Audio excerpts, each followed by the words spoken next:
Laughter is some of the best medicine that and right about now we can use some good laughter right now. Everybody's so serious. Everybody's serious over stuff that don't matter. You know what I mean? And that's the beauty of our relationship. You know, because I used to be real serious like that too. Then the Most High sent you along, and then we can be dealing with the word and be serious, but we can also laugh when laughter is needed. You know, so. Okay, I just got off the phone with Big Brother because he had called me when he was live the other time, and I told him I just shot him over there where we was at.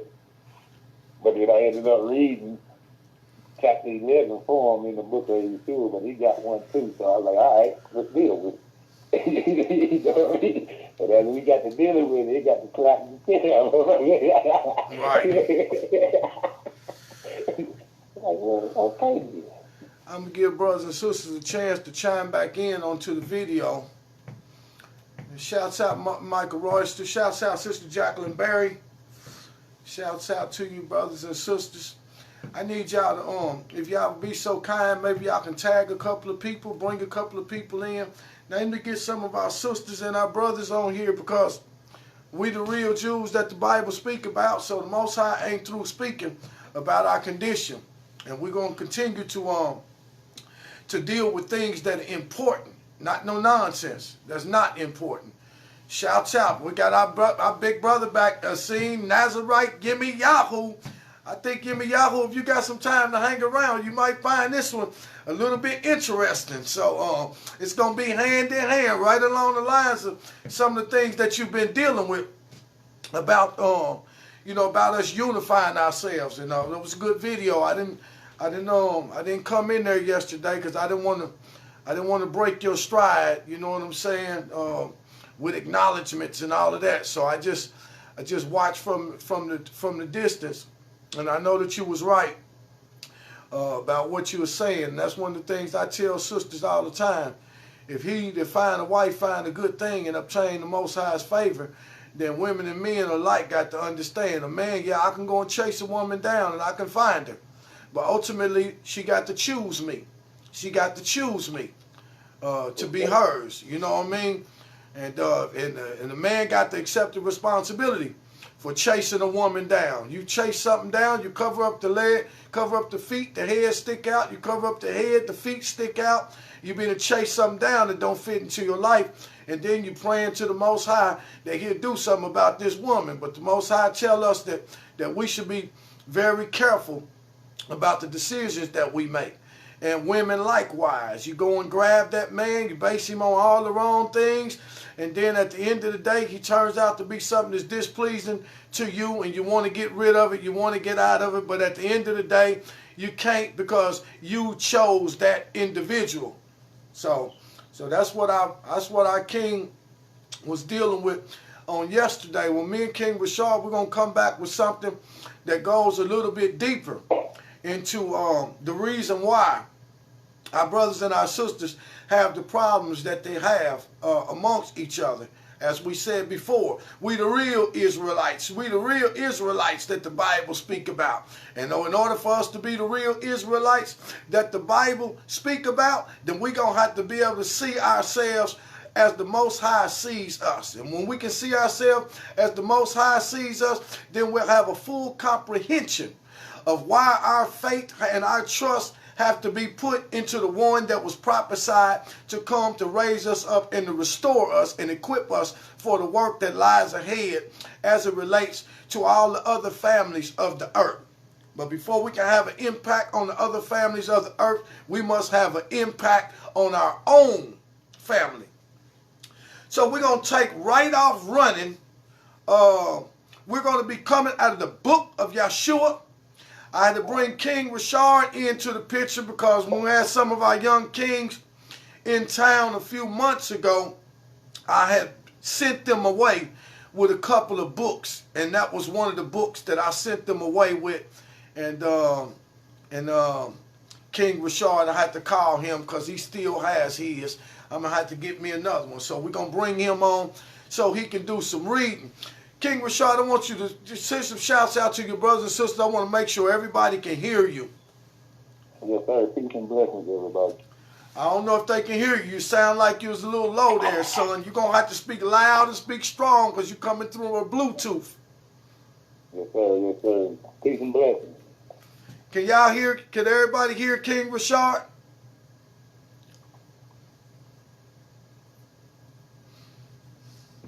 Let me see what their response is. If they respond that they can hear you, I may have to. I can change it up. I can change it up. Let me change it up. Cause I can. I be Jimmy rigging some stuff around here, boy. Hey, you know what we do.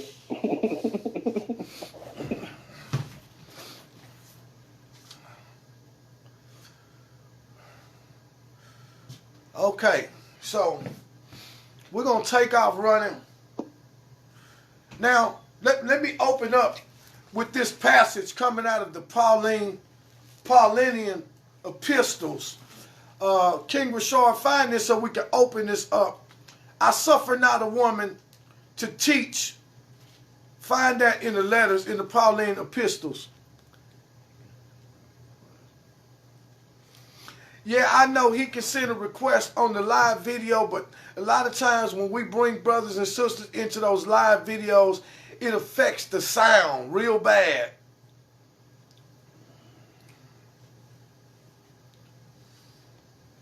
So we're just going to try to get him close to where we can hear that Bluetooth.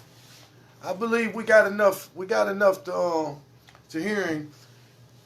King Rashard, let me know when you find that passage. I suffer not a woman to teach.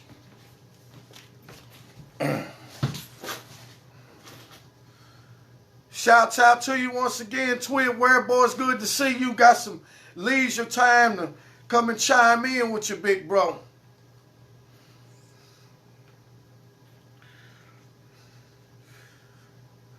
King Rashard, you still there? I don't know. Did I lose King Rashard? Oh, I ain't lost him. Maybe he's doing something else.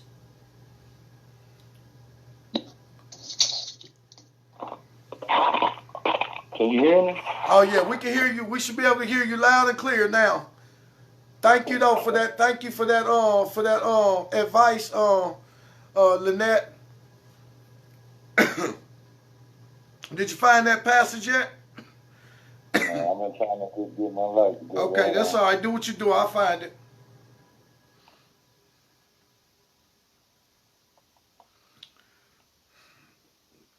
Okay, that passage right there, King Rashard, pull up 2 Timothy chapter 2, verse 12. That's where we're going to open it up at. Okay. We need to get as many of our sisters and our brothers on this thread as we can. Y'all need to tag somebody in the video. They might have an opportunity to come over here, might have some leisure time to come over here. This is going to be very important. What you're going to do is you're going to see some things that you ain't never seen before in the scripture as it relates to this issue with men and women when it comes down to dealing with the Most High's righteousness. Oh no, 1 Timothy. I'm sorry, King. 1 Timothy, 2nd chapter, 12th verse. You said 1 Timothy? 1 Timothy, 2nd chapter, verse 12.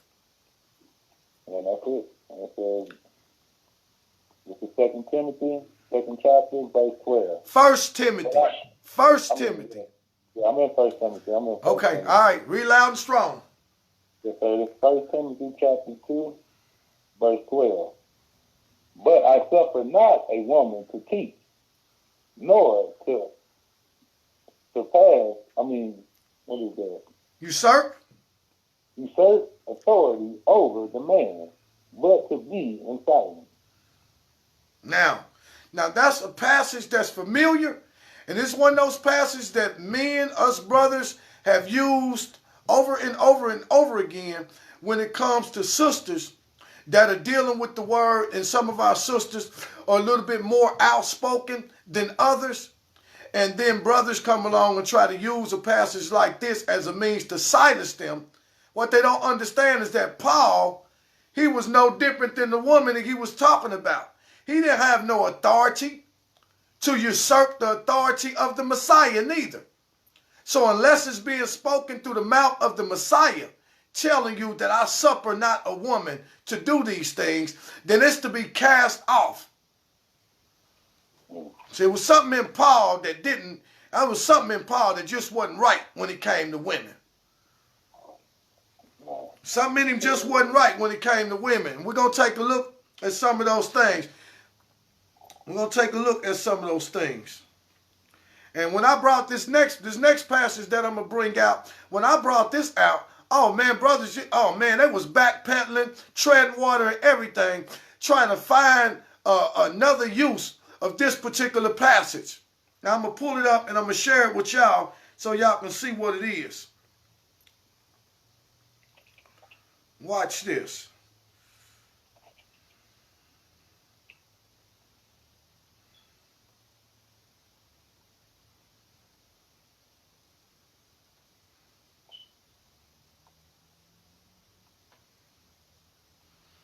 We just building the foundation right now.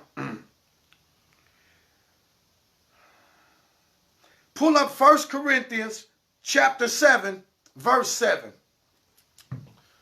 We're dealing with our sisters because in this particular hour, we got plenty of sisters that's raising up now, that's dedicating their life and dedicating their leisure time to the studying of the word, and the Spirit of the Most High is doing some wonderful things for many of our sisters. And oftentimes, we just tell it what it is. Sometimes brothers do get a little bit intimidated when they see our sisters able to flow with this word, even where correction or something like that is concerned. That's not what it means to usurp authority over a man. What it means to usurp authority over a man is when a woman don't understand the purpose to which she was created and then become somebody that is domineering over a man. That's what it means to usurp authority over a man. But it don't mean that a woman can't correct a man. My wife have corrected me many times. And that's what it means to be a helpmeet. A helpmeet don't just agree with everything you say. A helpmeet will come in there and show you where you're wrong. As a matter of fact, God had to grab Abraham in his collar and sit him down and say, Abraham, listen to the voice of your wife. Listen to your wife sometime, boy. You don't know everything. These things are in the book. So when we said we want to raise our sisters up, in order for our sisters to get risen up, that means that the brothers have to be humble.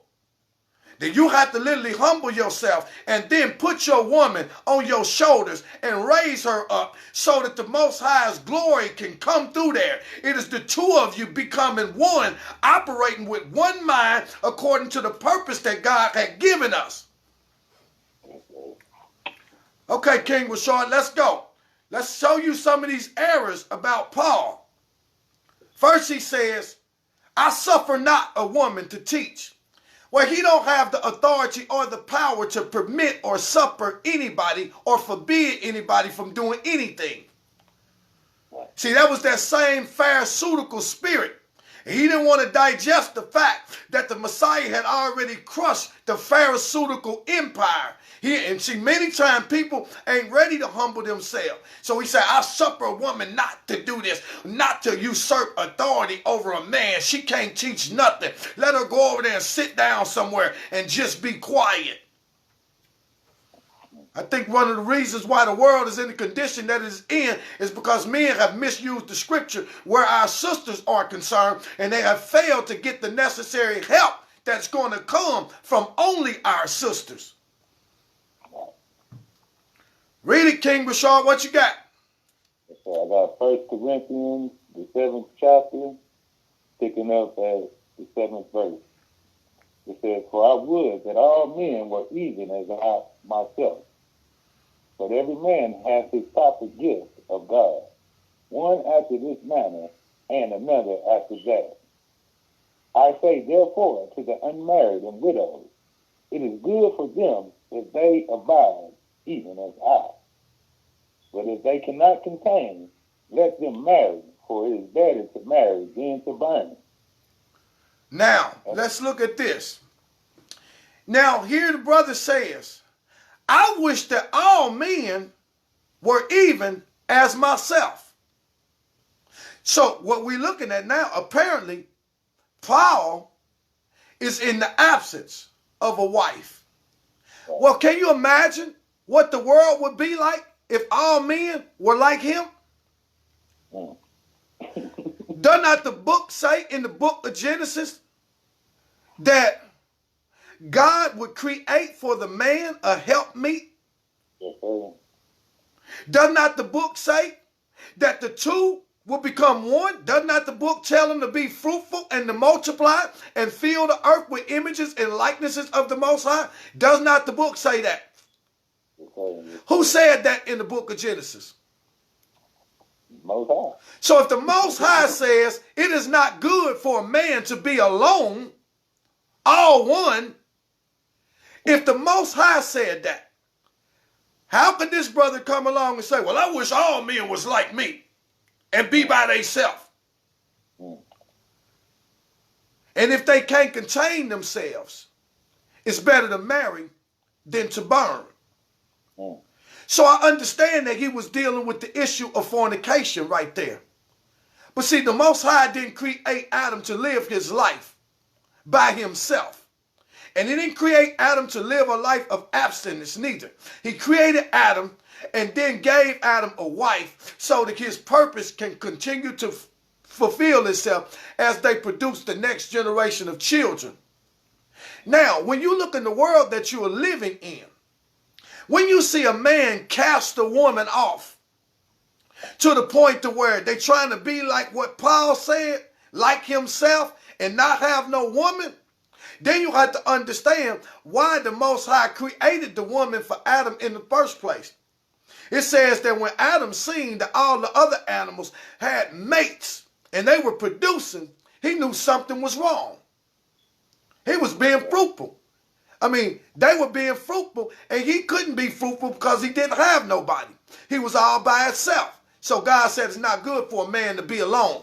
Let me tell you, brother, if you think that you being by yourself is a good thing, you're sadly mistaken. All you got to do is look at the world that you're living in and look at those that follow after these Paulinian letters, namely those that are at the hand of Roman Catholicism and the Roman Catholic Church. And the priests and the popes and all of that. One of the things that they forbid priests to do is to take wives. Where do y'all think they get that from? You see, they're trying to be like Paul said. But let me tell you something. When passion don't have no place to go, it perverts. And to pervert, it means to deviate away from what was originally intended. So what you find the priests doing in this hour? Taking little boy. See, they fondling little boys because they trying to be like Paul and their passion don't have no place to go. So it's perverting. There's no outlet for their sexual passion because they have cast off the women. Ain't that something? Yes, sir. Yes, sir. Okay, King Rashard. So that's our foundation right there. Okay. Because we want to show our sisters and our brothers that, man, listen, you better be very careful how you treat the one that the Most High gave you as a helpmeet. You better be very careful. Because you start thinking that you some domineering force or something of that nature over a woman, then what you're doing is you're castrating half of yourself. The parts of your life that you need help with, you are castrating those because only the woman that God made to help has those things. So let's take off running, King Rashard. We're going right into the book of Yeshua, and we're going to deal with the issues between our Israelite men and our Israelite women and why we are having these issues Because we're still learning, and we're about to learn things today that we didn't know yesterday that will make us better and sharper when it comes to us dealing with each other. So let's go. Yes, sir. I'm going to pick up at the book of Yeshua, chapter 11. I'm going to start at verse 2. And it says, and certain women which have been healed of afflictions and infirmities, ministered unto the Lord with all gentle affection. And of them were Mary of Magdalene, Joanne, the wife of Herod's chief steward, Susanna of Joppa, Mary, the sister of Martha and Lazarus, Regilla of Hippolytus. Hold on, let me calm down a little bit. Regilla of Hippolytus and many others also. They gave unto the ministry of their substance. But there arose among the disciples a great contention. For some thought it was unseemly that the woman should minister unto the Lord. Stop right there. Stop right there. So it's telling you that Yeshua, there were many women that was around him, and it named them. Many women that was around him that were doing things for him, that were ministering to him. You understand what I'm saying? And then you had contention that rose amongst the disciples because they felt like no woman had the right or the authority to be in the service of the Messiah. So I want you to go back, King, and I don't know, you sounding a little muffled there. I don't know whether you're on the earphone, whether you're speaking straight through, but I need you to be coming through as clear as we can possibly come through. So go back and read that again, and then just continue to read until I tell you to stop. So you want to pick up where there arose a contention amongst them? No, back up and start reading where you first started reading. Okay. It says, a certain woman which had been healed of afflictions and infirmities, ministered unto the Lord with all gentle affection. And of them were Mary of Magdalene, Joanne, the wife of Herod's chief steward, Susanna of Joppa, Mary the sister of Martha and Lazarus, Regilla of Hippolytus, and many others also. And they gave unto the ministry of their substance. Now these women were powerful. It said that some of these women, they were the wives of the chief people in different places. That means that they had husbands that was in well standing, yet they were serving the Messiah. And it says they ministered unto the Messiah of their substance. We already know the disciples was broke. The disciples was broke. They didn't have nothing. The fishermen had left their nets. They had left their livelihood. They didn't have no money. Matthew wasn't collecting no taxes. He didn't have no money. He was broke. All of them had moved into a place of brokenness in order to follow the Messiah. Yet these women who were wives of powerful men brought their substance to support. That means that the disciples would be eaten based on what these women brought. That means that the Messiah will have what he needs based on what these women brought. That means that these women had such a standard that their husbands, who were high-powered figures in Israel, had allowed them to become women of the service of the Messiah, and also allowed them to use the finances that the husband would be making in order to fund Yeshua's ministry.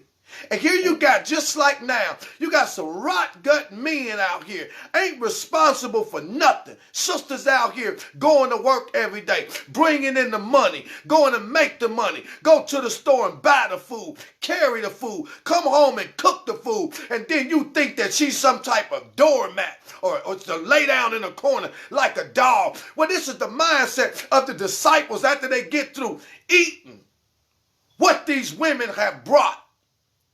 And when the women draw near to the Messiah to love on him and see what it is that he will have them to do, what it say happened? Contention? Start right there. Yes, sir. It says, But there arose among the disciples a great contention. For some thought it unseemly that women should minister unto the Lord to touch him, or that they should sit at his feet to learn the law. You see, that's where the contention came in. The disciples became jealous of the women. They felt like they didn't have no right to come and touch him, to put no oil on him. You understand? To wash his feet. They felt like they didn't have the right to sit at his feet and be taught by him, because that's what they were doing. But this is how they was treating the women. Failing to understand that if it wasn't but what this woman just done, your stomach would be over there growling. Right. You see? So this is their mindset. And sometimes it's the mindset of a lot of our brothers too. That we have to understand that God makes us to be one person. Nothing separated about a woman and a man. Keep going, King. Yes, sir. It says, for it was thought in all Israel that it was an evil thing that any woman should learn either the law or the prophets. Stop right there. You see that? We the real Jews that the Bible speak about, but the real Jews, the real Israelites, the Bible speak about, were not teaching what God said teach. It was taught in all of Israel. What was taught in all of Israel, King Rashard?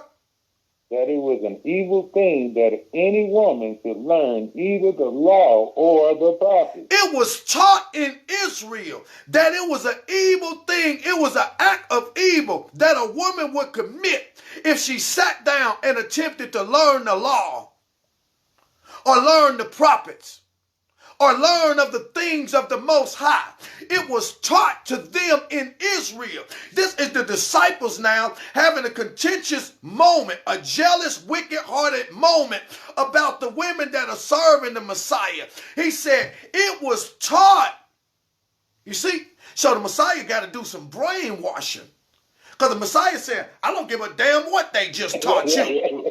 I'm on the scene now, baby, and if you don't learn it from me, you ain't getting it. Read it again, King Rashard. One more time for the people in the back. Yes, sir. It says, this is chapter 11, verse 5. It says, for it was thought. Start with the contention part. All right, let me start. Let me start over. It says, but there arose among the disciples a great contention. For some thought it unseemly that women should minister unto the Lord to touch him, or that they should sit at his feet to learn the law. For it was taught in all Israel that it was an evil thing that any woman should learn either the law or the prophets, since by women came the fall of man. See, now look, because see, this is what Paul was saying. I would not that a woman teach or usurp authority over a man. For because of the woman, man fell. That's a bald-faced, pale-faced lie. Can't no woman be responsible for the fall of a man. A man gonna fall by the choices that he make. And anytime a man chooses to listen to a woman over that of the Most High, his fall is on his own hand, because he already knows he can follow what the Most High say. But this is what they were being taught in Israel. Now let me ask you a couple of people, just a couple of people that I got on the line. Have you ever heard anything that even comes remotely close to what you just heard there? Do you ever hear men telling women to go sit down like they're a dog in the corner? You ain't supposed to be teaching nothing. You ain't supposed to be doing this. You can't tell me nothing. I'm a man. You're supposed to be submissive. Do you hear brothers doing that to sisters? If you do, put a 7 up in there. So he's saying it was taught in all of Israel that it was evil. Who do you think taught that? Yeah, you guessed it. The same one that taught many other things, like eating dead, rotten, putrid animals, was a righteous thing in Israel. Who do you think taught in Israel it was evil for a woman to learn about the Most High, about his commandments. Who do you think taught them that stuff? That's right. The lion pen of the scribe. Men, lovers of preeminence over other men. It was men that taught those things. Let's keep going so we can see that it was men. Now the disciples is making it clear because in their mind, they are operating according to God's law. What they're about to quickly learn is that that's not God's law at all. So they stand in a place to be corrected. Just like many of our brothers stand in a place to be corrected. Whether or not they can receive it, I don't know. Let's see how the disciples dealt with their correction. So let's go, King. Read it one more time from the contention and then carry on till I tell you to stop. It says, but there arose among the disciples a great contention. For some thought it unseemly that women should minister unto the Lord to touch him, or that they should sit at his feet to learn the law. For it was taught in all Israel that it was an evil thing that any woman should learn either the law or the prophets, since by woman came the fall of man. And if it so be that any woman should take to herself a knowledge of these things, then would many think her a witch, being filled with the mischief, and they would stone her and drive her from the city to perish. You see that? Do you see that?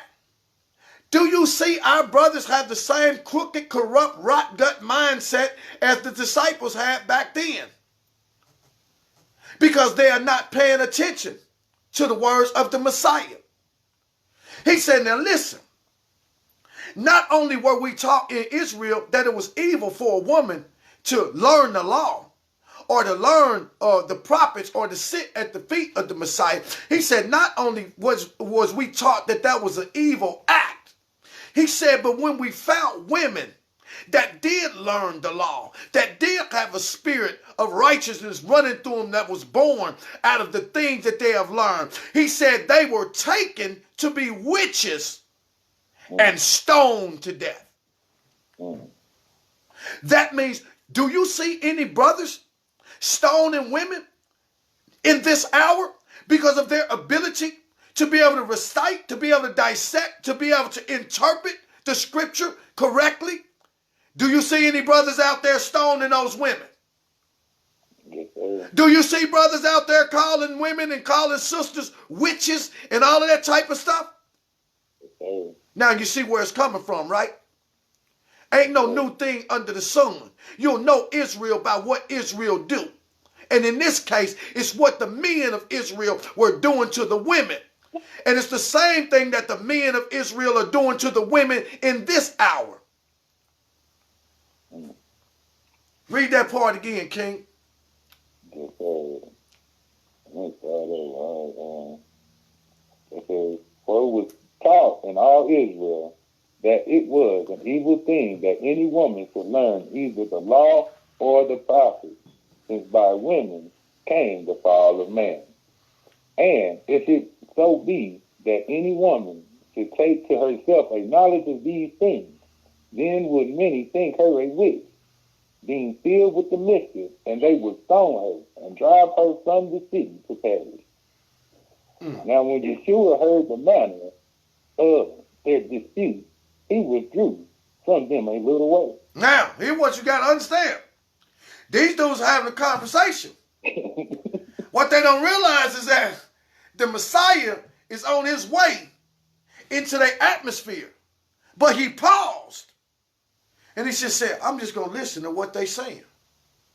It says that when the Messiah heard the manner of their conversation toward the women that were serving him, he withdrew himself. Go ahead, King. Keep reading. Yes, sir. Now when Yeshua heard the manner of their dispute, he withdrew from them a little way. And when the disciples saw that the master sat alone from them, they came unto him, saying, Good master, why have you drawn yourself away from us? For we are alone, being without you. Come, therefore, and walk with us, for we care for you, and would be your disciples. But the Lord would not. He said, man, get away from me, man. Y'all get away from me. Away from me. Away from me. You jealous cowards and wizards, away from me. You hypocrites, get away from me. Not after I heard that conversation on how y'all destroying the woman that I gave y'all. The woman that been caring for me, and I'm caring for y'all at the same time, and y'all over here talking this nonsense about these sisters. He said, get away from me, man. Y'all done pissed me off. I don't want to hear nothing you got to say. Keep going, King. It says, but the Lord would not, and he sent them away. Get away. They came a second time, saying, Master, come walk with us. And again, he would not. Man, I told y'all once, man, y'all can miss me. Get away from me. Let me tell you, that's how the Most High, that's how I feel about some of our brothers right now with the treatment that you're dealing with our sisters. Only thing you want a sister for is you want to have 3-4 sisters wrapped all up in your bed. You want to have 3-4 sisters out here working, bringing home the money and all this stuff. You want to have 3 or 4 sisters doing all the cooking, doing all the cleaning, doing all the child rearing. You want to have all them sisters, and if they can do all of that, they should be entitled to more than just being up under your foot. But this is the condition of the mindset of the men of Israel back then. And on the Messiah's watch, he wasn't having it. He said, get away from me. Ain't no need. I know I chose y'all 12, but y'all ain't following me around with that kind of mindset. And they came a second time. I told y'all I wasn't being bothered with y'all. Get somewhere. Find you somewhere to be. Skip to Malou and get to walking back to Jerusalem. Go pick your fishnets back up. Go to the old rot gut ragged life that you had before you started on this journey if you're going to be treating my women this way. Come on, King. Let's keep going. Yes, sir. Picking up at 10, it says, Now when the eventide, the disciples repented among themselves over their contention. Oh, it said they repented. Yeah. What did they repent from? Contention, over their contention. Okay, but so if they repented from their contention, they had to recognize that something was wrong. Yes, sir. And the Messiah ain't said a word. He ain't told them what they did. Now here comes guilt. And some of you jokers should be riddled with guilt. He said they repented over their contention. Come on, King, keep going. Yes, sir. And coming a third time, they said, Come now, my Lord, and be with us, for we have repented all our anger. It says, Have mercy, O Lord, for even we would turn aside from our own way to follow after you. You see that? He said, have mercy on us, for we will turn aside from our own ways to follow you. What do we mean we'll turn aside from our own ways? Their ways before he got there was the things that they had been taught in Israel concerning their ill treatment of women. And the Messiah didn't even tell them nothing. They were pricked and they were convicted to the heart. And even though he wasn't right there in the same atmosphere where they could physically see that he was there, they got the message that he had heard those things. They knew it was something wrong. He said, we'll turn aside from our own ways. Their own ways were the things that they were taught. They were taught in Israel that it was evil if a woman sought to learn the law and the prophets. They were taught in Israel that if a woman had learned the law and the prophets, it was classified to her as mischief, and she would be declared as a witch. And they would take up rocks, and they would throw rocks at this righteous woman until she didn't move anymore. And that broke the heart of the Messiah to the point to where he would cut them off. And they came back and said, we repent. We'll turn aside from our own ways to follow you. Now let's look at restoration coming. Let's go, King. It says, picking up at 12, it says, And Yeshua, seeing that all his disciples were gathered near, taught them, saying, of all things which govern in the affairs of men, which is the strongest? Now you got a problem with these women. Now that you have repented, let me ask you some questions about yourselves.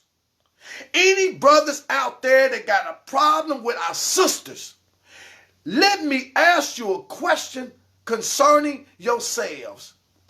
He said, concerning the affairs of men. Read it, King. Yes, sir. Let me go back. It says, and Yeshua, seeing that all his disciples were gathered near, taught them, saying, of all things which govern in the affairs of men, which is the strongest? Which is the strongest? He said, out of all the things that governs in the affairs of men, which are the strongest? Any of you want to take a stab at that question before you answer it? The hammer's coming down, man. The hammer's coming down. Anybody want to try to take a stab at that question before he answered it? He said, all the things in the affairs that govern the affairs of men, which thing is the strongest? He had to put the disciples in their place. Anybody think that you know what's the strongest?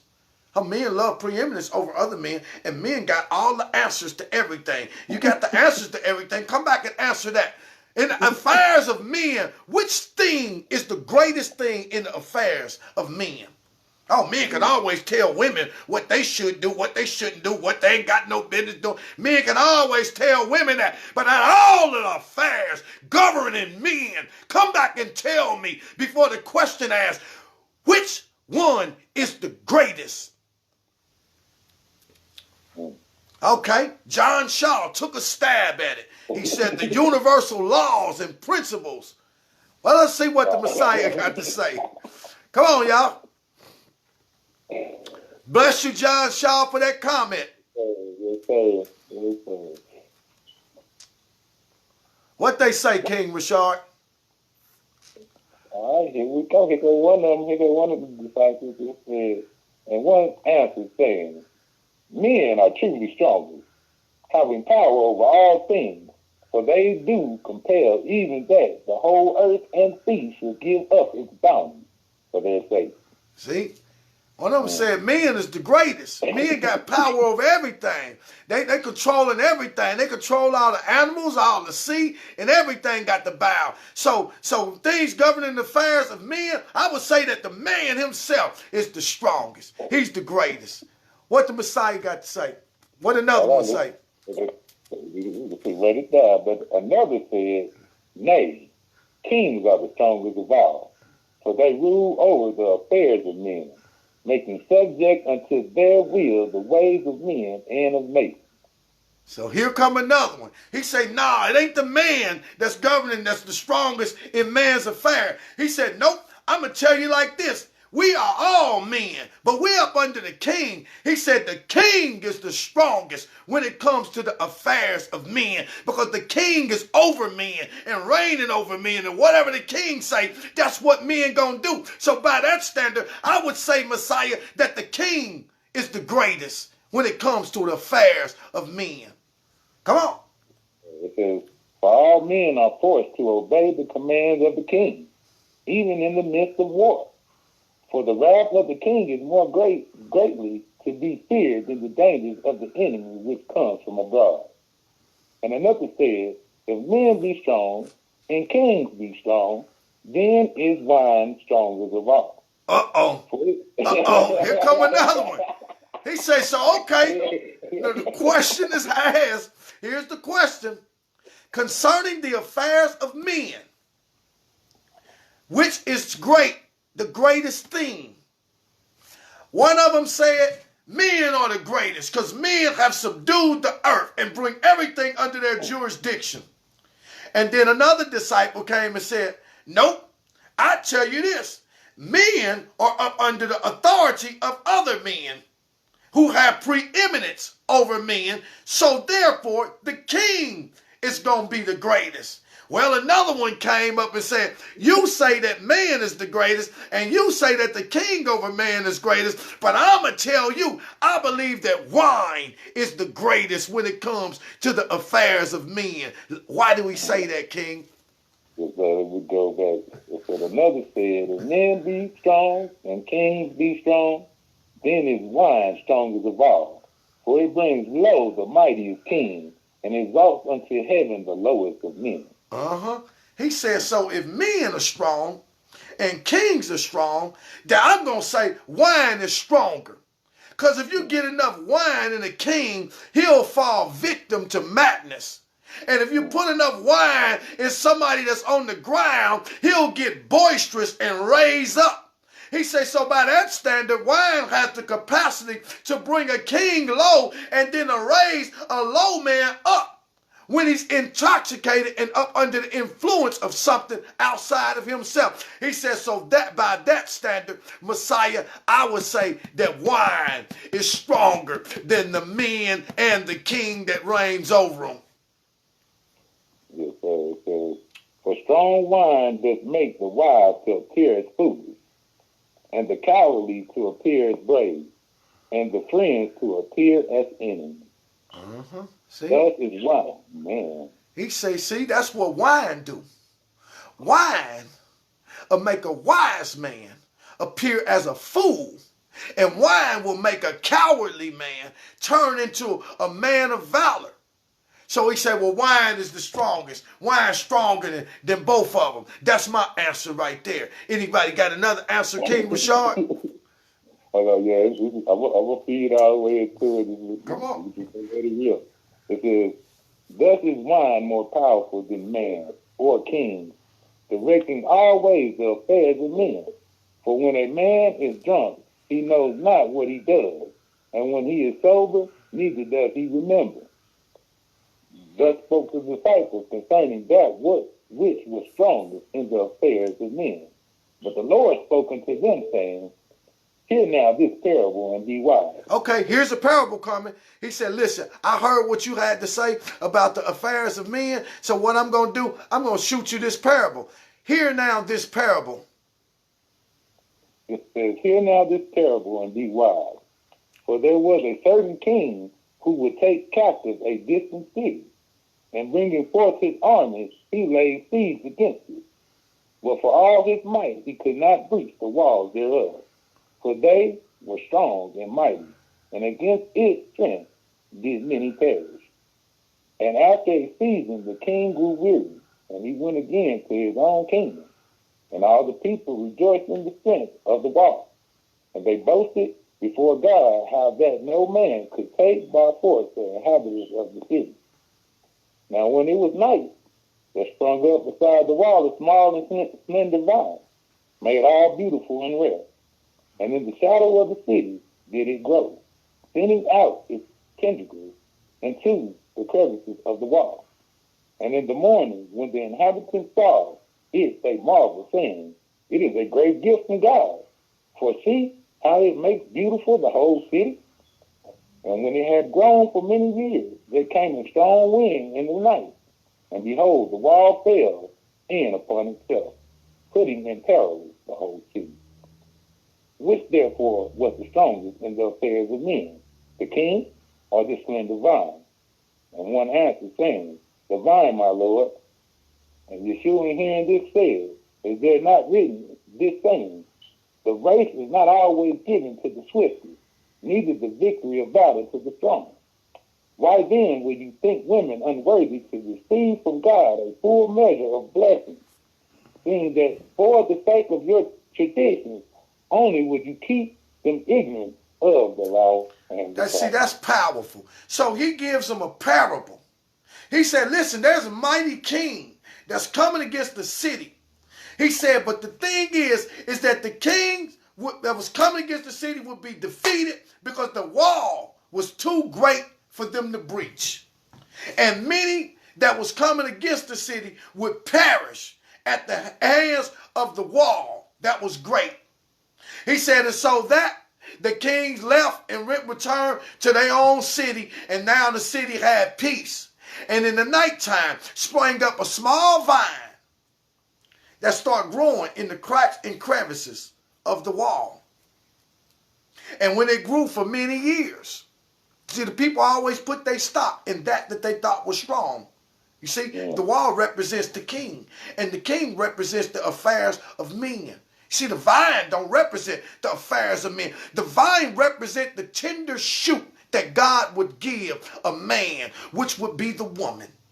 He said, and when that vine had grown for many years and spread her tentacles throughout the wall, one night a wind blew, and then the whole wall came tumbling down. He said, so which was the strongest in the affairs of men, the king and his wall or the tender vine?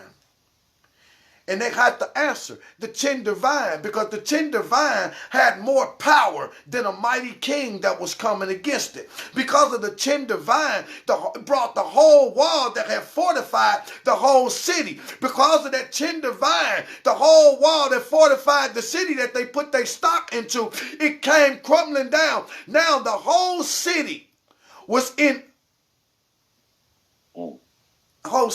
trouble. So he asking them, now that you understand that it's that tender thing has a strength in it that far surpasses the strength that you would put your stock in. What is that he asked them after that about the women?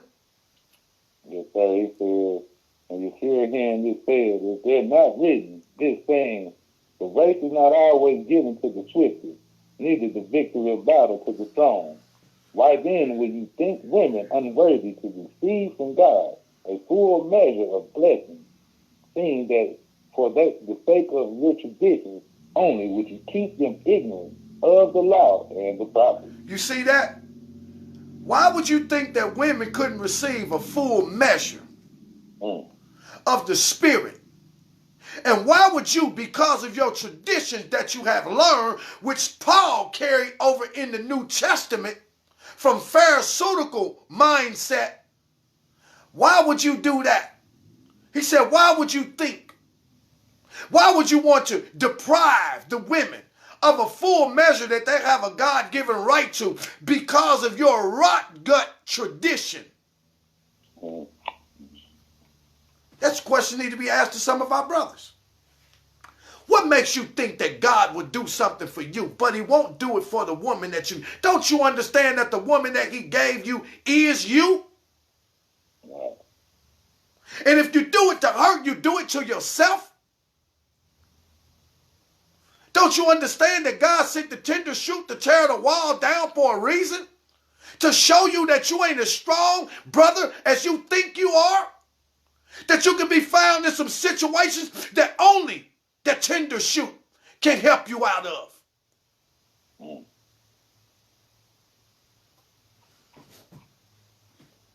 He said, and why would you want to deprive a sister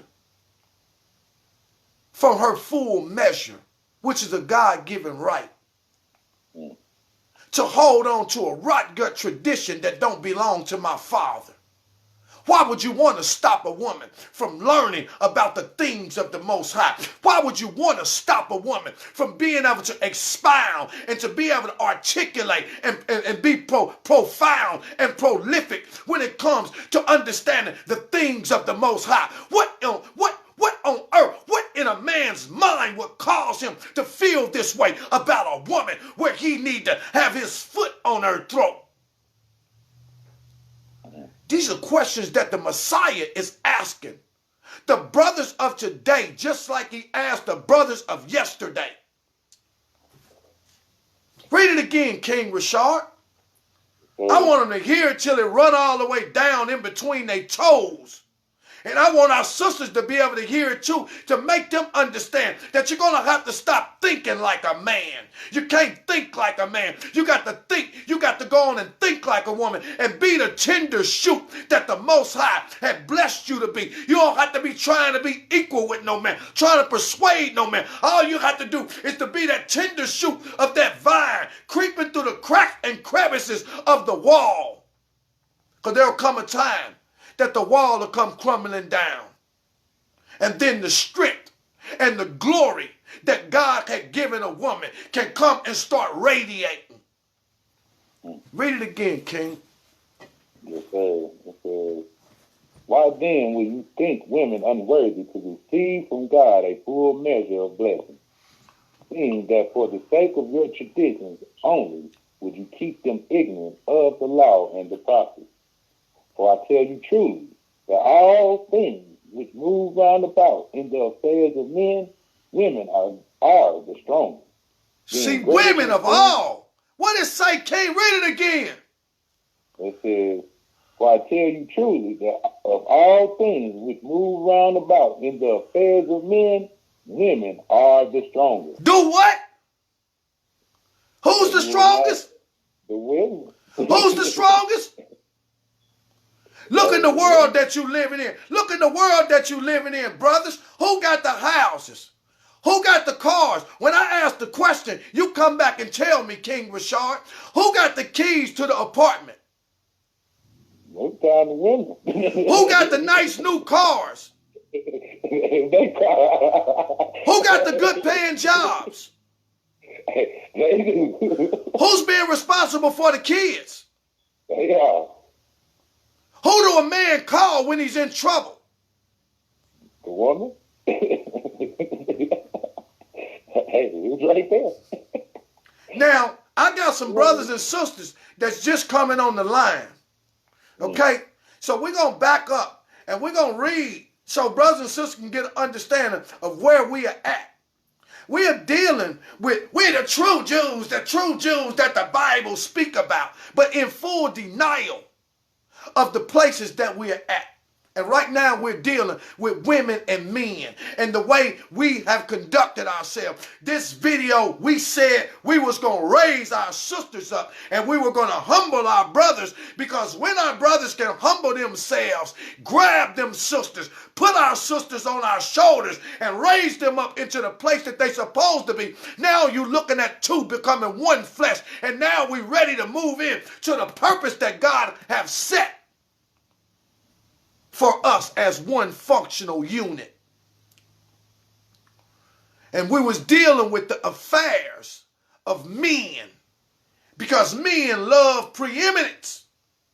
We started off by dealing with the letter, the Pauline epistles, where Shaul or Paul declared, I suffer not a woman to teach, nor usurp authority over a man, but let her learn in silence and be quiet like a little old rabbit, like a little old dog, a cat, and sit down somewhere. That's what Paul said. I wish all men that was like me. You don't need no woman. When God tell you it ain't good for no man to be alone. Every man needs a woman. And we start dealing with the mindset of men. And many times men don't understand where the things that they know come from. And many times we can be living our lives with things that really ain't pertaining to God's will.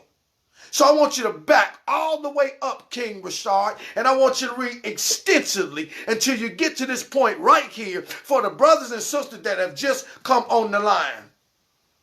Yes, sir. So you want to start at the beginning? I want you to start at the beginning. Okay. Now I want y'all to listen to what's being said, because we done broke all of this down. You might have to go back and watch the video from the start, but we're just going to read it in for the brothers and sisters that just coming on in the line so you can get an understanding of where we going and the points that we're trying to make.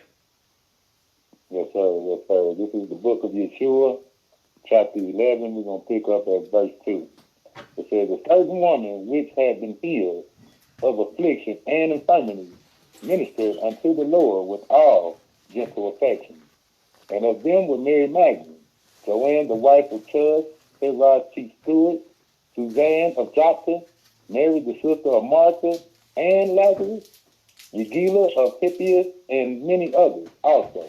And they gave unto the ministry of their substance. All of these prominent women around the Messiah, giving to the ministry, giving to their substance, taking care of these raggedy, poor disciples that ain't got nothing. Keep going. But there arose among the disciples a great contention. For some thought it unseemly that women should minister unto the Lord, to touch him, or that they should sit at his feet to learn the law. Then you got these men that then got mad at the women, jealous-hearted, superficial, territorial, that then got mad at the women, feel like the women don't have no right to be learning these holy things from the Most High. This is men we talking about. Come on, keep going. It says, for it was taught in all Israel that it was an evil thing that any woman should learn either the law or the prophets, since by the woman came the fall of man. See, and then they blame the woman. They say it was looked at as evil if the woman would start learning the law, learning the prophets. They looked at it as an evil thing. It was taught to them in Israel that if a woman learned the law or the prophets, she was classified as evil. Keep going.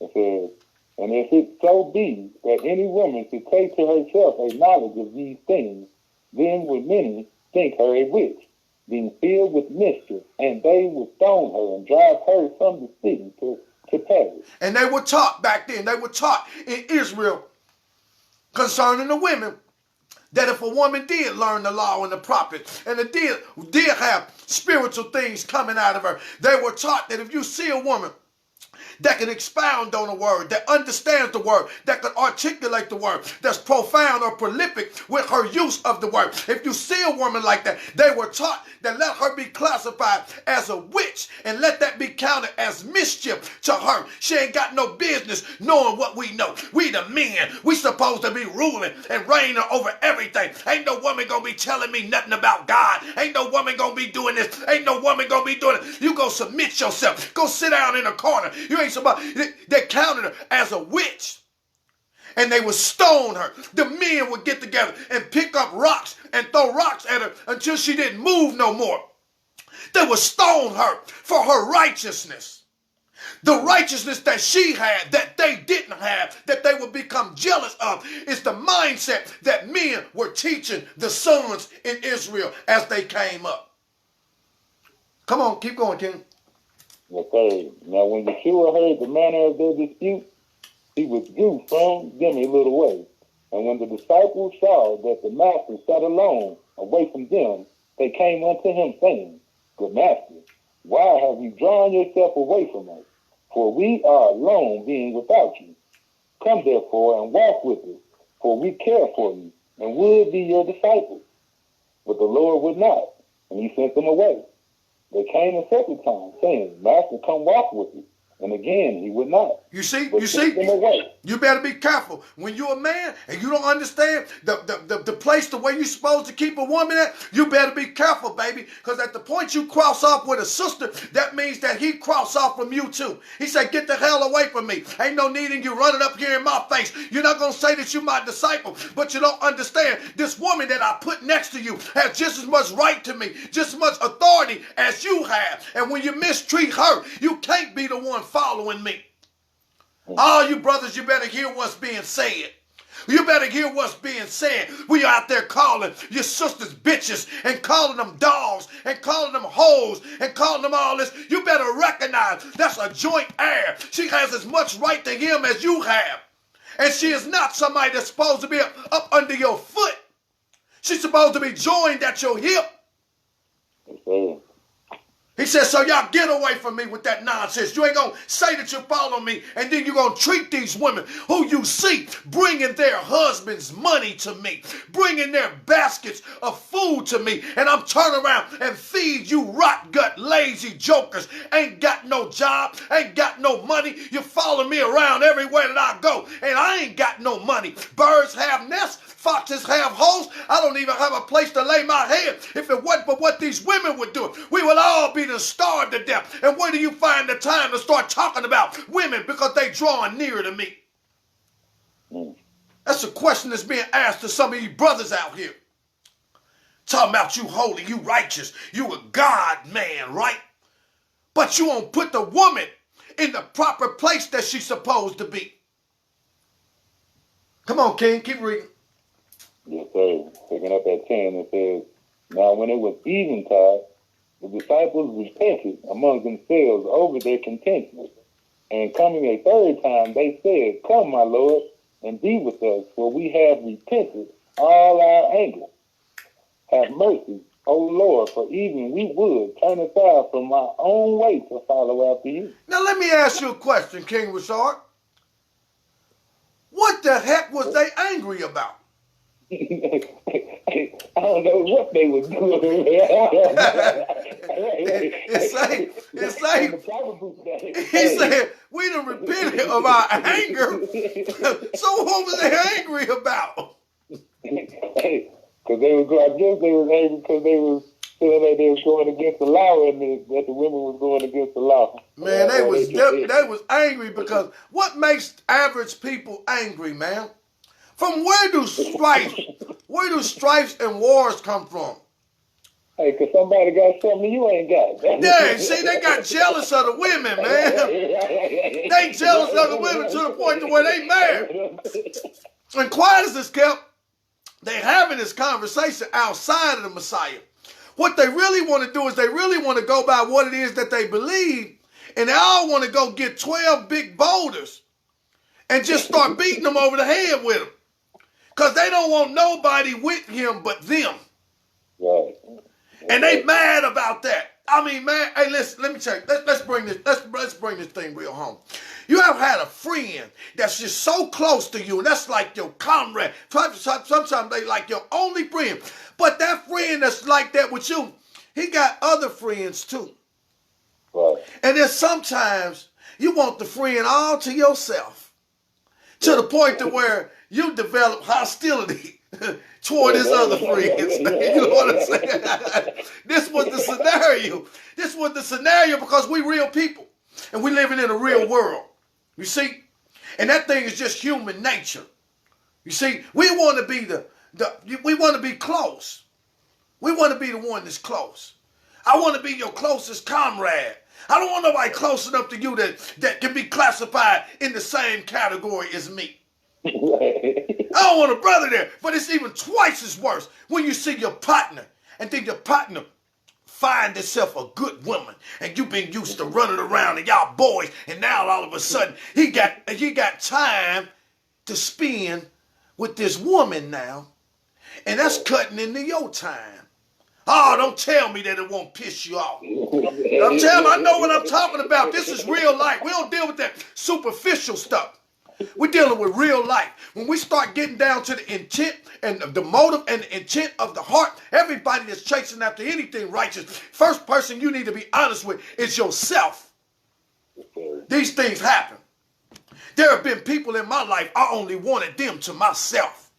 I didn't want my relationship with them jeopardized by nobody on the outside. When they call somebody, I wanted to be the one that come running. I want to be the one to give you a ride. I want to be the one that's on the other side of the. I want to be the one. And then when I turn around and see somebody else that you love too, I feel like he in my spot. You see, this is just real life. But this is how the men were against the women. That's heartbeat right there, Elder. That's that fine heartbeat. Huh? You want my spot flash? You want my spot flash? Yeah. Get it, 'cause you ain't got it. Yeah. That's it. No, that's it. Oh, man. All right, keep going, King. Yes, sir. Let me pick up at 12. It said, and Yeshua, seeing that all his disciples were gathered near, talked and saying of all things, which govern in the affairs of men. Which is the strongest? Which is the strongest thing that governs in the affairs of men. See, once they repented over their anger toward the women having the same right to receive from him as they did, they was pissed off. But their anger made the Messiah withdraw from them. And they knew that the only way that they can be connected is they had to repent from that and understand that, hey, the women had as much right to him as they did. So when they repented, it wasn't just enough for them to repent. They had to be taught a lesson. So let's give them the lesson, King Rashard. It says, and one answer saying, Men are truly the strongest, having power over all things. For they do compel even that the whole earth and sea should give up its bounties for their sake. But another said, Nay, kings are strongest of all, for they rule over the affairs of men, making subject unto their will the ways of men and of nations. For all men are forced to obey the commands of the king, even in the midst of war. For the wrath of the king is more greatly to be feared than the dangers of the enemy which come from abroad. Another said, If men be strong and kings be strong, then wine is the strongest of all. For it brings low the mightiest kings and exalts unto heaven the lowest of men. For the strong wine does make the wise to appear as foolish, and the cowardly to appear as brave, and friends to appear as enemies. It says, thus is wine more powerful than men or kings, directing always the affairs of men. For when a man is drunk, he knows not what he does, and when he is sober, neither does he remember. Thus spoke the disciples concerning that which was strongest in the affairs of men. But the Lord spoke unto them, saying, Hear now this parable, and be wise. For there was a certain king who would take captive a distant city, and bringing forth his army, he laid siege against it. But for all his might, he could not breach the walls thereof. For there they were strong and mighty, and against its strength did many perish. And after a season, the king grew weary, and he went again to his own kingdom.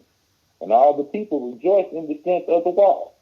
And they boasted before God how that no man could take by force the inhabitants of the city. Now when it was night, there sprang up beside the wall a small and slender vine, made all beautiful and rare. And in the shadow of the city did it grow, sending out its tentacles into the crevices of the wall. And in the morning, when the inhabitants saw it, they marveled, saying, It is a gift from God. For see how it makes beautiful the whole city. And when it had grown for many years, there came a strong wind in the night, and behold, the wall fell in upon itself, putting terror the whole city. Which therefore was the strongest in the affairs of men, the king or the slender vine? So in the affairs of men, he asking them questions because of how they was treating the women. He said, listen, what's the strongest in the affairs of men? One said men are the strongest because they subdue the earth. Another said, nope, king is the strongest because they subdue men that subdue the earth. Another one said, no, wine is cowardly and make them into something that he said, so therefore is wine the strongest in the affairs of men. They gave their answers. And they gave their answers according to men. Selfish men and what they thought. Now the wall represents the affairs of men intermingle with women. Because he said, now the affairs of men, you think men is the strongest. This wall was so strong that a king came against it and he couldn't breach the city. He said, and he got so tired of trying to get through the city and lost so many men because of the strength of the wall, he wearied himself and then went on back to his homeland. He said, then the people of the city rejoiced how strong their wall was. He said, but the Most High caused the tender vine to grow up into the crack and crevices of the wall. And they said, oh, it's a gift from God. Yeah, you right. The woman is a gift from God, and you bet not forget it. But when you still stuck on your pride, that gift from God will come and tear down everything that the Most High had done for you. He said, and when many years had passed, a strong wind blew, and that tender shoot of a vine that had spread through the walls caused the whole wall to crumble all around the city, and now the city ain't got no protection. So then he asked him, okay, now which was the strongest in the affairs of men? Was it the wall or was it the vine? Now listen what he say after that. It says, and Yeshua hearing this said, is there not written this saying, the race is not always given to the swiftest, neither the victory of battle to the strong.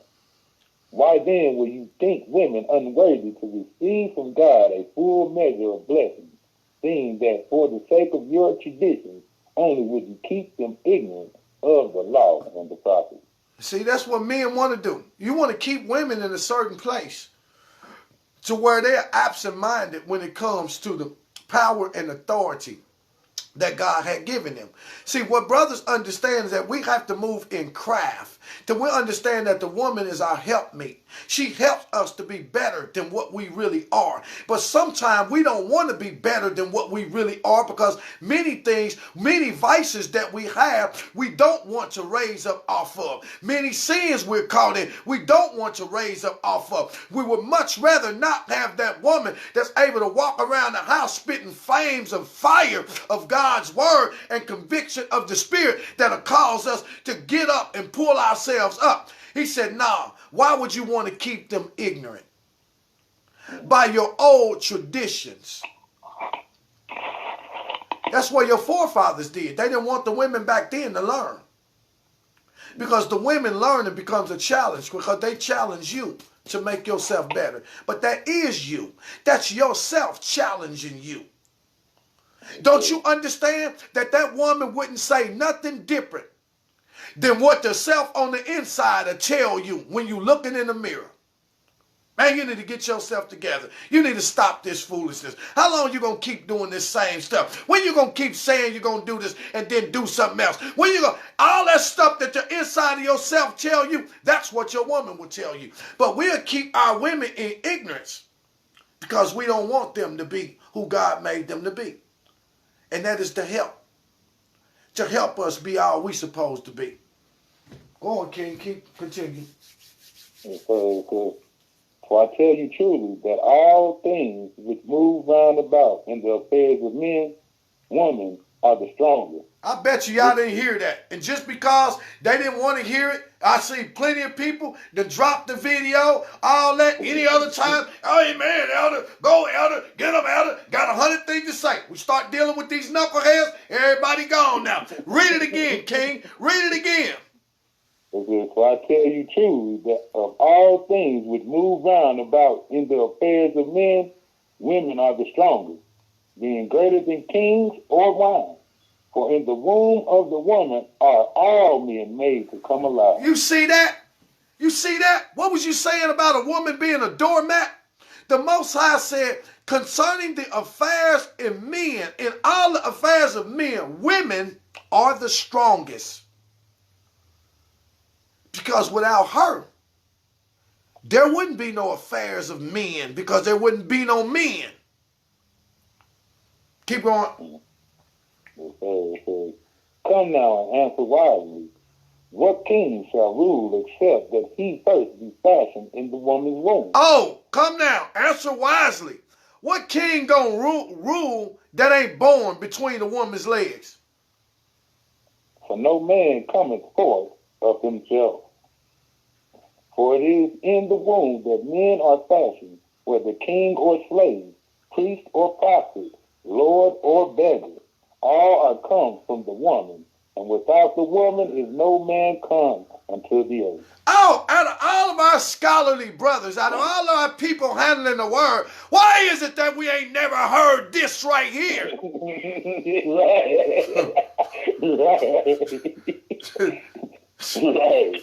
Why is it you ain't never heard this preached? You see? Why is it? You ain't never heard nobody want to preach this. They'll preach it. Such is the way of a dog. They'll preach that. The woman's supposed to submit herself. They'll preach that. Let the Bible tell you to obey you. They'll preach that. Oh, the husband's supposed to rule over y'all. They'll preach that. Why would they preach this part? Read it again, King Rashard, starting with out of all of the affairs of men. Why they won't preach this part? So that our sisters can raise up from the ashes of where we've afflicted them and stand up and be the help that we need in this particular hour. Come on, King, read it again. For I tell you truly that all things which move round about in the affairs of men, women are the strongest, being greater than kings or wine. For in the womb of the woman are all men made to come alive. Come now and answer wisely. What king shall rule except that he first be fashioned in the woman's womb? For no man cometh forth of himself. How you gonna hate? How you gonna hate a womb that got you here? How you gonna strategically keep in ignorance a womb that's responsible for you coming? I suffer not a woman to teach, but you done followed your mama around with your nasty, dingy diaper and your snotty nose all the time that you was a kid. Where was the strong man at? Who took you to school? Who fed you?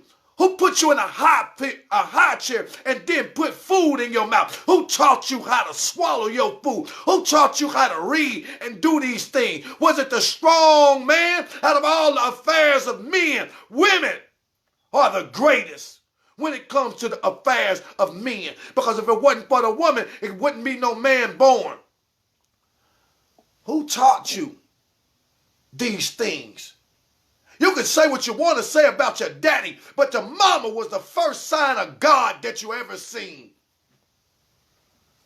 Picture perfect portrait of an example of what it means to sacrifice a life for another life. To give up everything that she would be. To make sure that you become all that you can be. And you done followed your mama around all your life. Followed your grandma around all your life. Then you get grown and you cast out. Declare with your own mouth, I'll kill a brick over my mama. And turn around and take the same brick and slay the woman that you with. Failing to understand, it's the same womb that you came out of. Why would you do it?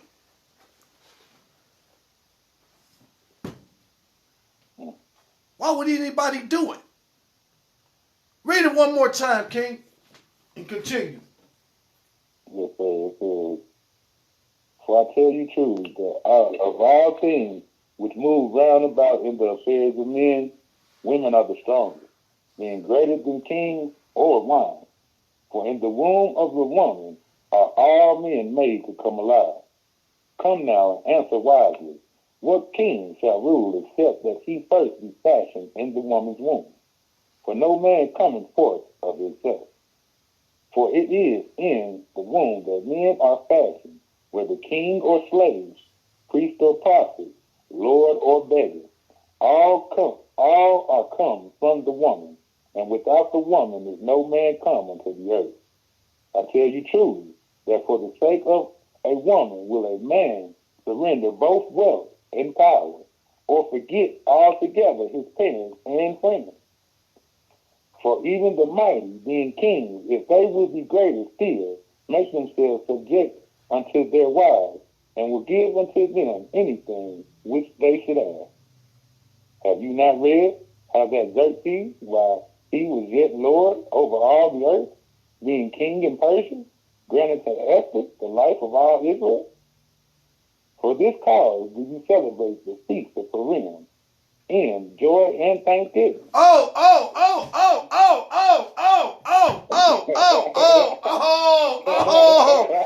Come on, my feast-keeping brothers. Why I don't hear nothing about this feast? Why the women ain't been made to understand what this feast is all about? Read it again, King. Come on, you sisters, if you on the line, you better raise up out the ashes and understand just how bad you are. Ain't no brothers can survive without you. We can't survive without your wisdom. We can't survive without your knowledge. We can't survive without none of that stuff.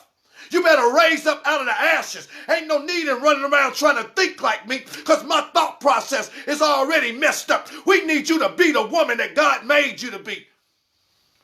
Read it again, King. Have you not read what the kings had done to the women who were strong to give up half of their kingdom to set Israel free? Have you not understood, sister, where the feast day of Purim come from? I know why you ain't, because ain't none of your brothers want to let you know why I came. Ain't none of your brothers want to let you know that if it wasn't for the strength that God had given to you, sister, daughter of Zion, all of Israel would have been wiped out long time ago. Don't tell me when the Bible is talking about the affairs of men, who's the strongest in the affairs of men.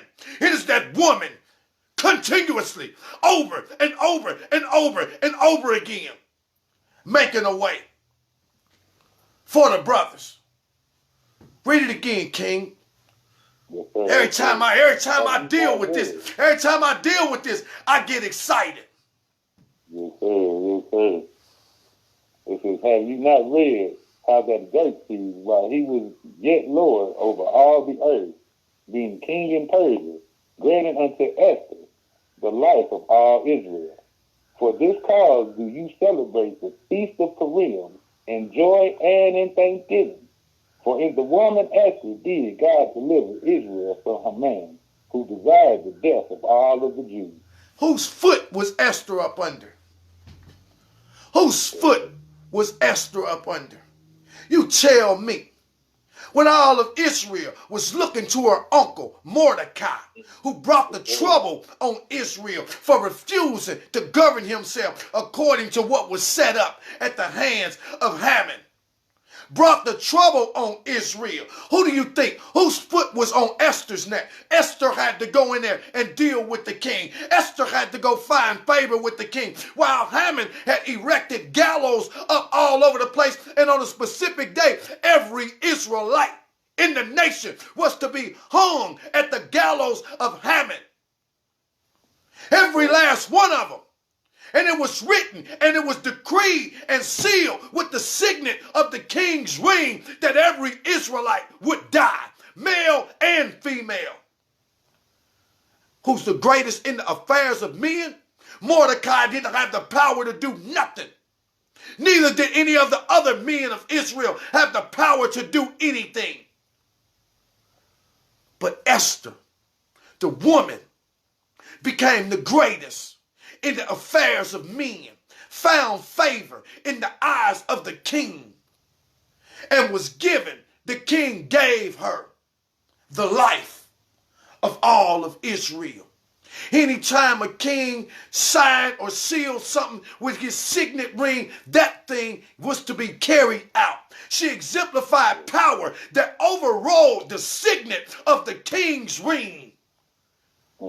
In the affairs of men, the king that had the authority to wipe everybody out. And in the affairs of men, the nation of Israel that couldn't protect themselves. Esther became the greatest among Israel and the greatest in the foreign king's kingdom. You telling me something about my sisters? Our sisters have been exposed to the trauma that they have experienced at the hands of would-be rot-gut men that have strategically sought out to keep them ignorant of what God had naturally done for them. I know that's bad. I know that's bad. And I know as much as our brothers run their mouth, we know that when it come down to the way that this word get delivered, they'll tuck their tails between their legs and get to scooting like a pit bull chasing a chihuahua. You better get out of here.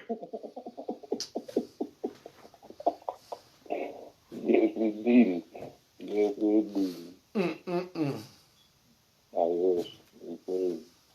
You pick up. You keep going. Arlene Ricks, you still on the line? If you still on the line, put a 7 up in there. I got to ask you a question. If you still here, if I got any sisters that's on this line, put a 7 up in here. I got to ask you a question. And for all of my brothers that's still on this line, shouts out peace and blessings. May the Most High bless you. May he double and triple your understanding, your wisdom. And may he give you the grace and knowledge of foresight to be able to see every good thing that's in your sisters.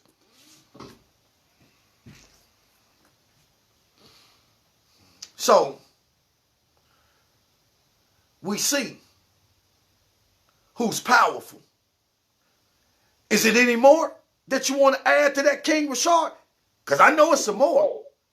Yeah, you know, we can keep going. There's a lot of great sisters that don't really get talked about. Well, let's say like we used to say in the street, let's ride, baby, let's ride. All right.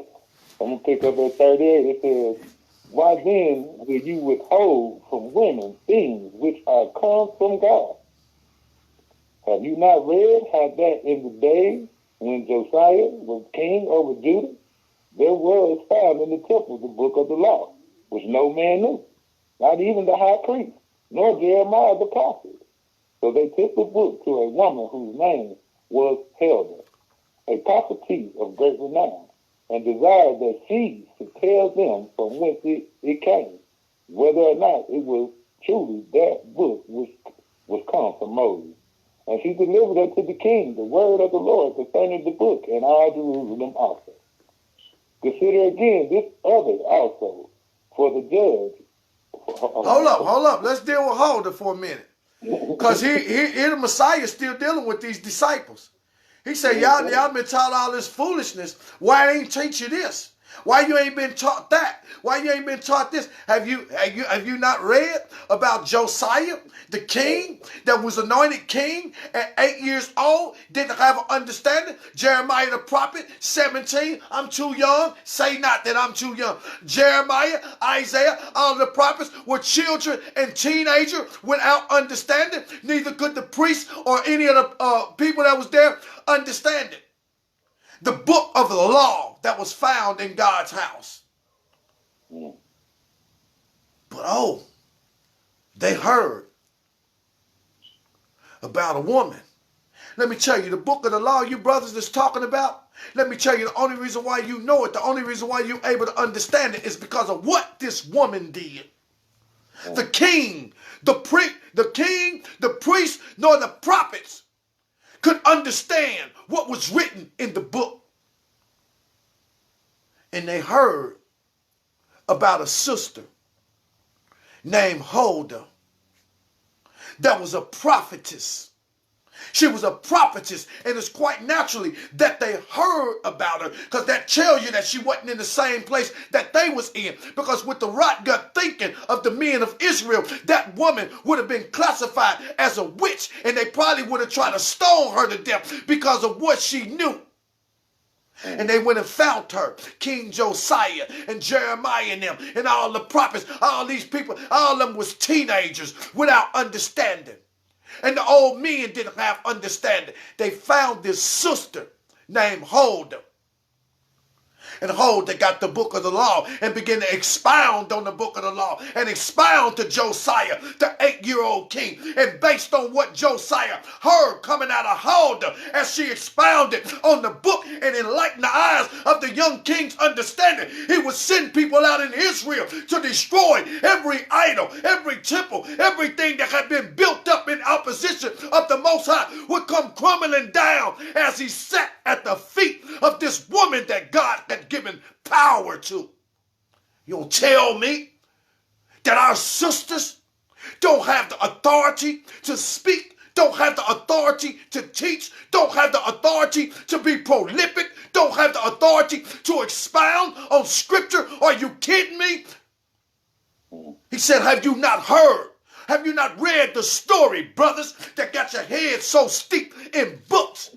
Have you not read about the story of Esther, who saved all of Israel? Wouldn't be no such thing as an Israelite had God not given this woman power. Who is the greatest in the affairs of men? Nothing less, nothing short of the woman. For every king that would be born have to come through the womb of a woman. Whether he's a king, whether he's a priest, whether he's a prophet, whether he's a beggar or a hobo, they all have to come through the womb of a woman. Concerning the affairs of men, who would be the strongest? Women would be the strongest. And if Esther wasn't the strongest out of Israel, all of the men of Israel would have been swinging by gallows by their neck. If women wasn't the strongest in the affairs of men, King Josiah and Jeremiah the prophet, when God told Jeremiah, don't say that I'm a child. From the moment I formed you in your mother's womb, I knew you, sanctified you, and ordained you as a prophet. But who do you think grew him up to be the mighty men that they were. It was Huldah that got the book of the law and began to teach those teenage prophets and the king that wasn't even 10 years old. Read it again, King. There's something to be excited about. It says, have you not read how that in the days... I want you to go back to Esther. You want to go back? Okay, yes, sir. It says... Because our brothers, man, we got to get off of that nonsense. Men love preeminence so bad. You love preeminence until you get your back up against the wall. And then all of a sudden, the woman become the greatest thing to you. When she got to come and bring the kids 2 or 3 hours away to go and visit you in penitentiary so that you can have money to buy your Roman noodles. Oh, she's great now. Oh, she's great when it come down to her getting naked and getting in a bed. Oh, she's great then. She's great anytime you need some. She's great when you need a place to lay your head, a place to put your foot up on her coffee table. So she's great when you got a car to drive as you drop her off at work and then come back and pick her up. Oh, she's great then. She's great. But we need to put our sisters in the place of their greatness, where they're supposed to be, and keep them there.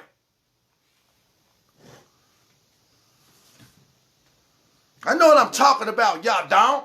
I know what I'm talking about, y'all don't. I know you're down there. I know you're farming. I know you're growing stuff. I know you're doing all that. But I guarantee you, you wouldn't be doing what you're doing if it wasn't for that wife that God gave you. I guarantee you that I wouldn't be doing. I'd have climbed out of an alligator's mouth and came back wearing alligator shoes, climbed out of a rattlesnake's mouth and came back wearing snakeskin, climbed out of a bear's mouth and came back wearing bear fur. But I wouldn't have did none of it if that woman wouldn't hold my hand, helping me by encouraging me. You can do it, baby. Stay strong. God ain't forgotten about you. God ain't forgotten about you. I'm still on your chain. You just still keep doing what you do. Wouldn't have been able to do none of it without the woman. The Messiah is dealing with his disciples about their ill treatment of the women. Now they're being asked questions. And for some of you brothers, the Messiah is asking you questions about your woman. Because every man, if he don't have a woman or a wife, he desires to have one. Go ahead, read, King. Yes, sir. It says, I'm going to pick up the 36. It says, have you not read how that Xerxes, while he was yet Lord over all the earth, being king in Persia, granted unto Esther the life of all of Israel. For this cause do you celebrate the feast of Purim in joy and in thanksgiving. For in the woman Esther did God deliver Israel from a man who desired the death of all the Jews. Why then will you withhold from women things which are come from God? Have you not read how that in the days when Josiah was king over Judah, there was found in the temple the book of the law, which no man knew, not even the high priest, nor Jeremiah the prophet. Did you hear that? Did you hear that? He said the book of the law was found in the temple, which no man knew. Tell me what you were saying a minute ago about Paul, and I don't suffer a woman to teach. Tell me what you were saying again about a woman. Because this particular place right here, no man knew what the law that was contained in the book was. And any man that knows law now is a direct beneficiary of the power that God gave to this woman to be able to expound on those young prophets and raise them up. Go ahead. So they took the book to a woman whose name was Huldah, a prophetess of great renown, and desired that she should tell them from whence it came, whether or not it was truly that book which was come from Moses. You see that? Hey, you see that? They took the book that they couldn't understand. Now let's put this in its proper place. Israel have already been saved by destruction. They got an appointment at the hands of the king's signet ring sent to Haman to destroy all of the men of Israel by hanging them on gallows. Esther found favor with the king, and the king gave the life of all of Israel into her hands and spared us all. And then coming down the line, as the prophet Josiah, who was an 8-year-old boy when he is anointed king, and Jeremiah the prophet was only 16, 17 years old, and the priests that they had, none of them could understand the book of the law that was found in the temple when Josiah was anointed king. And the men then, backs against the wall, baby. Ain't that how we do it, brothers? Soon as our back get up against the wall, now we're going to reach for the one that we done made a doormat out of. And there she comes to the rescue every time. And that's the same one. That's the same one that can love on you. Same one that can bring your children into the world. Same one that'll suffer with your foolishness. But she's also the same one that'll catch you in another woman's bed, another one's panties and bra in the back seat of your car. She's the same one. She's the same one.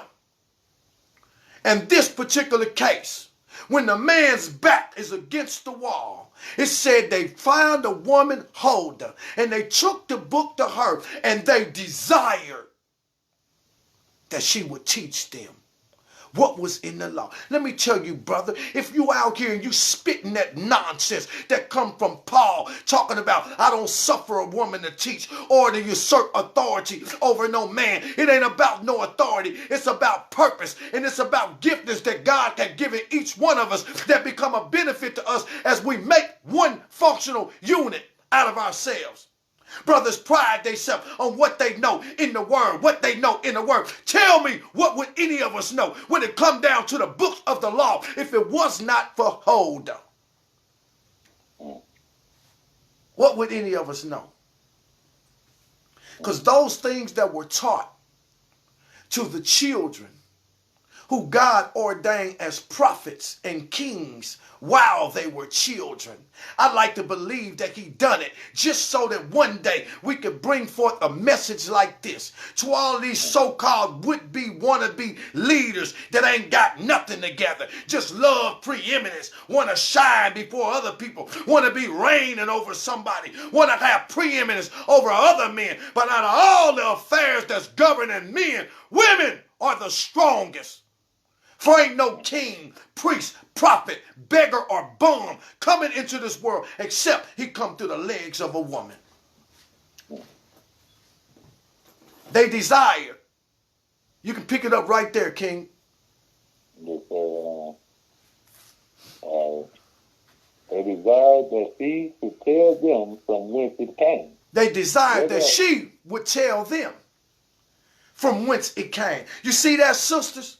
I don't know if I got any sisters on the line right now, but I want you to understand how powerful you are when you get yourself in the right place, when you get back to thinking like a woman of God, when you stop thinking like men, stop trying to compete with men, stop trying to be equal with men. To be equal with a man is to become less than what God created you to be.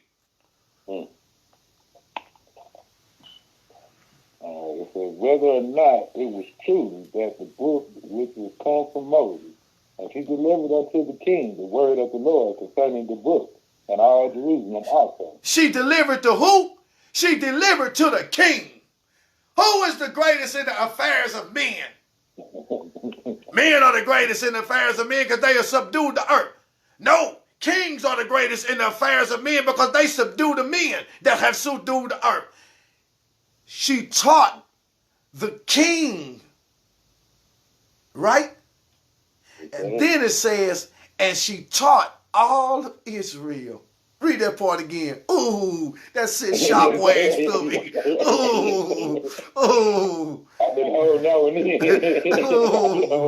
Ooh, that gave me chills. That gave me chills. Yes, sir. I'm picking up that 41. It says, well, it says, hold on. They desired that she should tell them from whence it came, whether or not it was truly that book which was come from Moses, and she delivered unto the king the word of the Lord concerning the book and all Jerusalem also. You see that? You see that? I don't know. Now just think, just imagine this.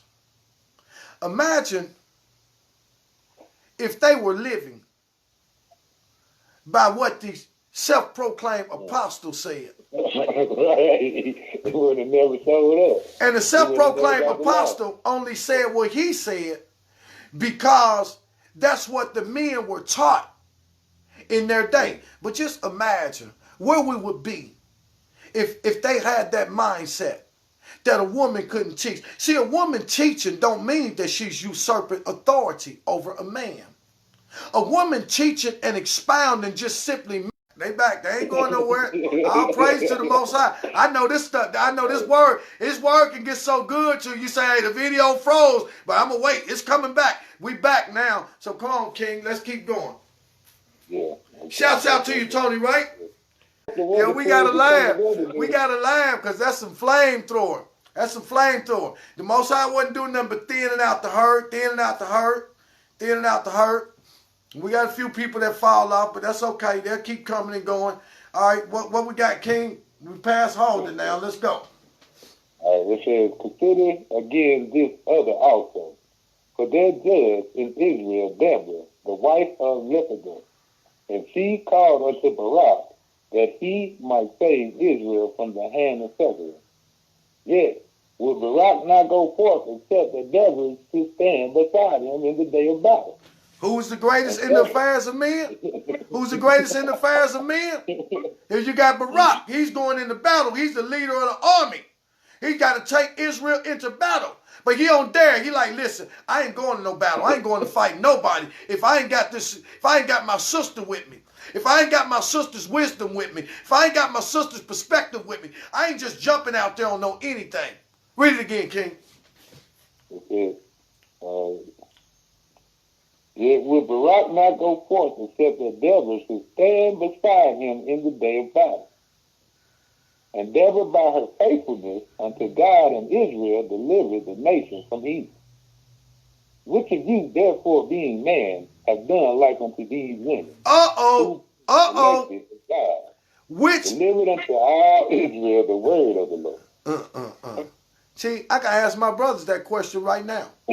Why they be harping about women, and ask them which one of you can find a man in Israel that have been showed more greatness than these sisters?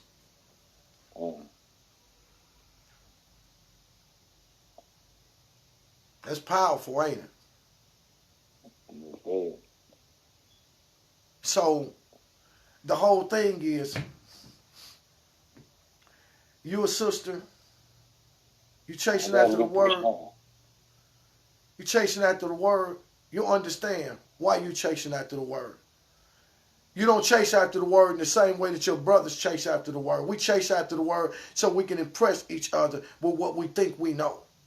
So that we can make war with each other. So that we can debate with each other. But don't ever become a sister that misuse the authority that the Most High give you.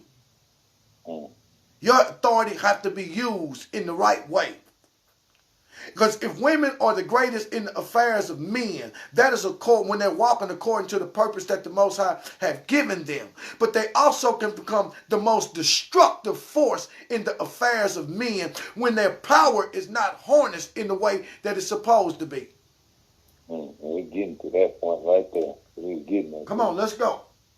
It says, consider then the strength wherein the woman is fashioned. For she being frail and comely, yet by her beauty and grace does she humble the mighty, or exalt on the high the lowest of men, if it so be that they should love her. For women are as the wind which comes from above, causing all things to move before them. And men, though stout and mighty as a yonder tree, yet are they moved when there should rest upon them. Let me start that over. And men, though stout and mighty as yonder trees, yet are they moved when there should breathe upon them some small wind. Thus in the affairs of men are women made the stronger. For if a woman be good and evil, man, hold on, let me calm down. It says, thus in the affairs of men are women. made the stronger. For if a woman be good, and an evil man love her, then by her love does he make the man good also. For he desires to please her above all else. But if a woman be evil, and a good man love her, who then can save him? Hold on, man. You didn't catch that? But if a woman be evil, and a good man love her, who then can save him? Contend no more because of women, whether they be worthy to receive from God a portion equal to men, for I will elect whom I will elect. And neither pray for you unto God, saying, I thank you, O God, that I am not a woman, for it is an offense unto him. For in the beginning did God create both male and female, that you may be as one flesh before the Lord. See? Y'all see that? Y'all see that? And God's showing you the power of women in the affairs of men. He said if a woman loves a man and that man is wicked, her love for that man can turn him righteous. But if a good man falls in love with an evil woman, who can save him? There is nobody that can save a good man from a wicked woman. Because the Most High declared that that would be his portion. So, and it takes us all the way back to the beginning and makes us understand. Contend no more with one another. For God made us male and female and decreed that the two would be no more twain, but we would be one flesh, moving in line according to the purpose that he has established for us as a people. Peace and blessings be upon all of you brothers and sisters. King Rashard, you got anything you want to say to your brothers? Peace and blessings, everybody. Stay strong. We in the fight, baby. All right, so we're going to end the video right there. And to my sisters that's on the line, I want you to go out and tag some of your sisters with this video, all right? And tag some of your sisters with this video. And peace and blessings be upon you, all right? Shalom.